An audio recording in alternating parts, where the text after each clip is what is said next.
কোনো অসুবিধা নাই। আমি রফিকুল ইসলাম জামালকে পাঠাচ্ছি, নাসিমাখন আপনি সাথে থেকে তার সঙ্গে কাজ করেন। ভবিষ্যতে বিএনপির শক্ত ঘাঁটি তৈরি করতে হবে। সেই থেকে তিনি আমাকে যেভাবে গাইড করেছেন, আমি মাঝে মাঝে বিরক্ত হতাম যে কেন এতটা রাখতে হবে। তিনি বারবার বলছেন যে আমাদের যে শূন্যতা তৈরি হয়েছে, আপনাকে প্রতিটা জায়গায় যেতে হবে। একইভাবে তিনটার বাড়িটি তিনতলা করেছেন। জামাল ভাই এসে এই বাড়িতে থাকবে। আমি যাতে বাইরে কোথাও না থাকি, আমার জন্য বাড়ি খোঁজা হচ্ছিল রাজাপুরে, আমি একটি বাড়িতে থাকবো। সে বলছে আমি এমন কোন জায়গায় আপনাকে রাখতে পারি না যেখানে রাখলে রাতে আমার ঘুম হবে না, আপনি রিস্কের মধ্যে থাকবেন, এরকম জায়গায় আপনি থাকতে পারবেন। তার বাড়ির তিনতলাটি সেদিন আমাকে দেখিয়ে বলছে ড্রয়িং রুমটি কত বড় হতে হবে।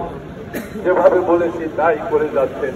এরকম একজন সহযোদ্ধা ভাই পাওয়া মসজিদ আমার মনে হয় আপন ভাইও এরকম কোন ভাইয়ের জন্য করে না। নাসিমাখন যা আমার জন্য করছে, প্রিয় বন্ধুরা, আমি শুধু এইটুকু বলবো।